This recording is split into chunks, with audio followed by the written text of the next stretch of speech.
Everyone, welcome back to our channel. आप सबका स्वागत है आपके अपने चैनल माई IVF जर्नी पर। आज जो मेरा टॉपिक है वो ये टॉपिक है कि फ्रेश एम्ब्रियोज़ और फ्रीजिंग एम्ब्रियोज़ क्या होते हैं, इन दोनों में क्या डिफरेंस होता है, और फ्रेश एम्ब्रियो और फ्रीजिंग एम्ब्रियोज़ में से कौन सा जो है वो बेटर होता है।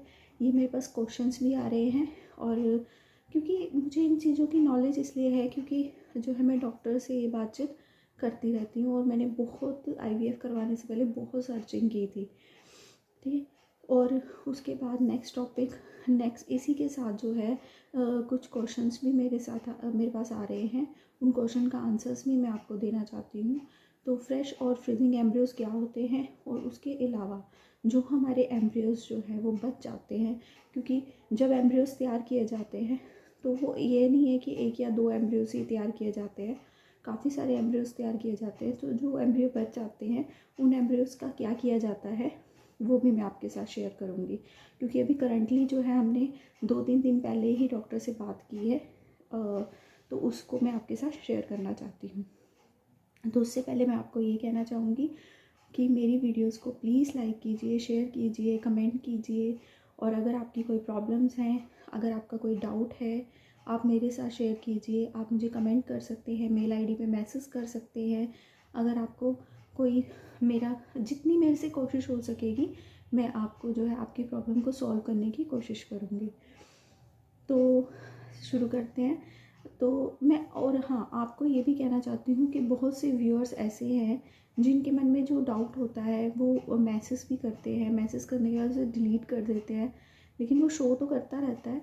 तो मैं ये कहना चाहूँगी, अगर आपके मन में कोई डाउट है तो आप मुझे मैसेज कीजिए, ठीक है। आप जो है मैसेज कीजिए, मैं कोशिश करूँगी अगर मेरे अकॉर्डिंग, क्योंकि देखो मैं डॉक्टर तो नहीं हूँ, लेकिन मैं इस चीज़ को जो है सर्च करके या अच्छे से सर्च करके, या आपको जो है जितनी मुझे नॉलेज है उसके अकॉर्डिंग या किसी से नॉलेज गेन करके आपको जो है उस क्वेश्चन का आंसर देने की पूरी कोशिश करूँगी। तो शुरू करते हैं।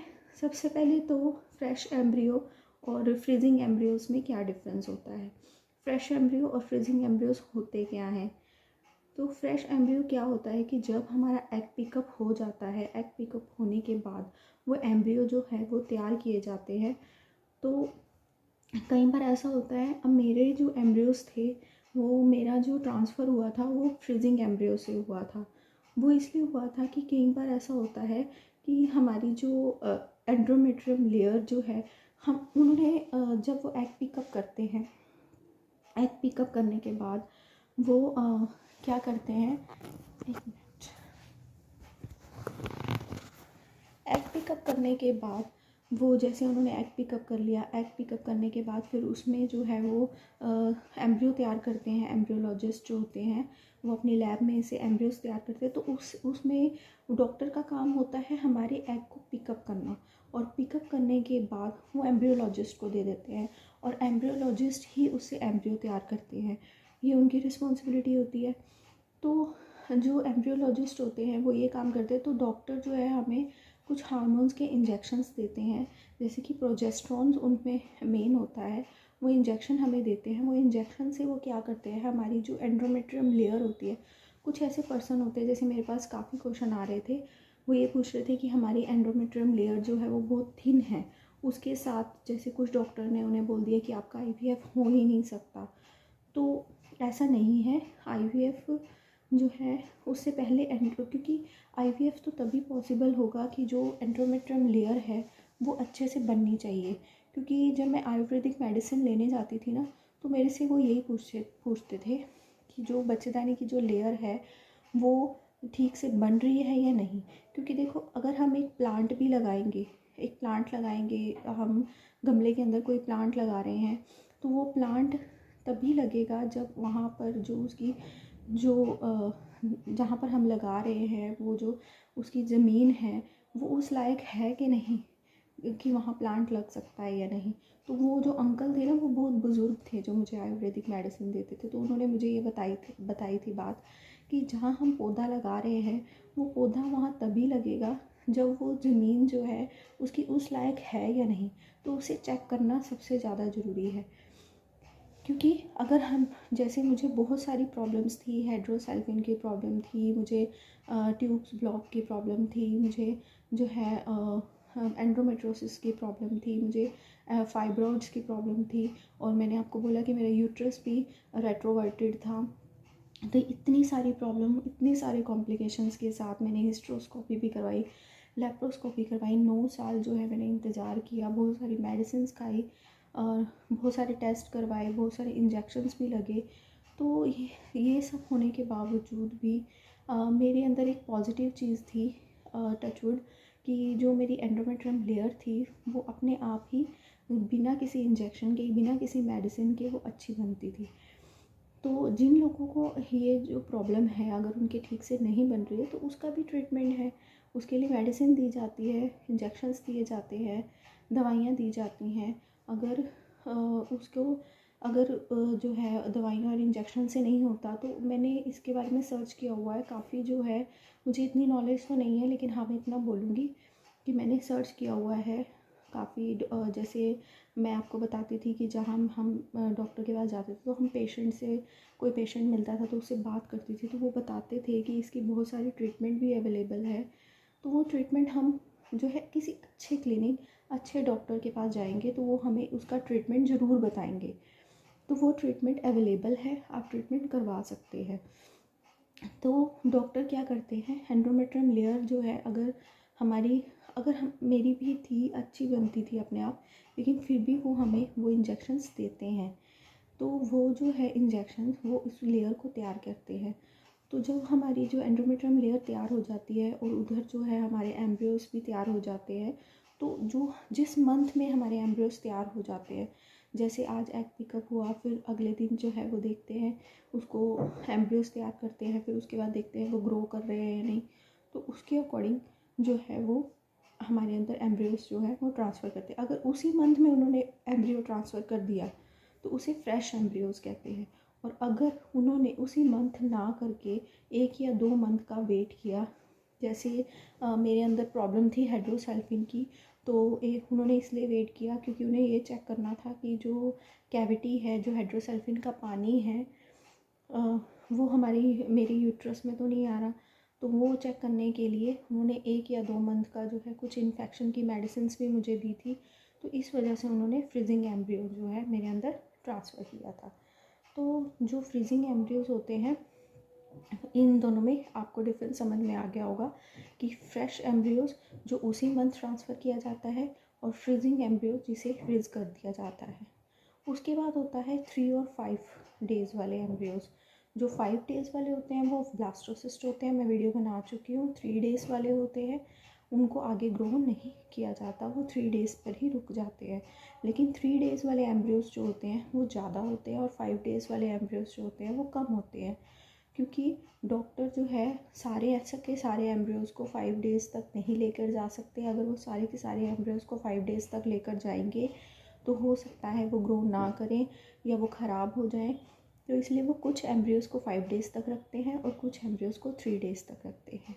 ये होता है कि हाँ, फ्रेश और फ्रीजिंग एम्ब्रियोज में क्या होता है कि हमें, अब इनमें से दोनों में से बेहतर कौन सा होता है।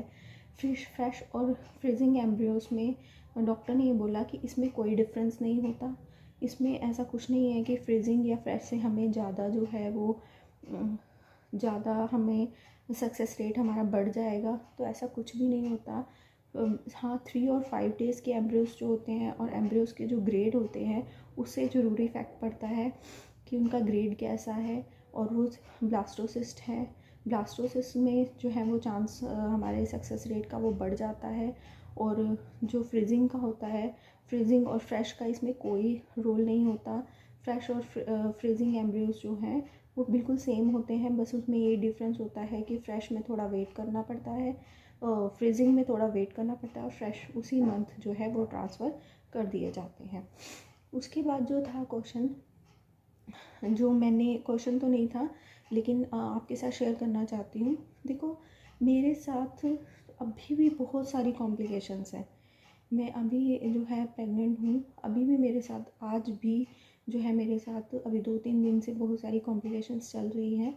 वो कॉम्प्लिकेशन मैं आपके साथ अभी शेयर नहीं कर रही हूँ, क्योंकि मैं चाह रही हूँ कि कॉम्प्लिकेशन के साथ साथ मैं आपको उसका ट्रीटमेंट भी बता सकूँ, मैंने अपने साथ क्या ट्रीटमेंट करवाया वो बता सकूँ।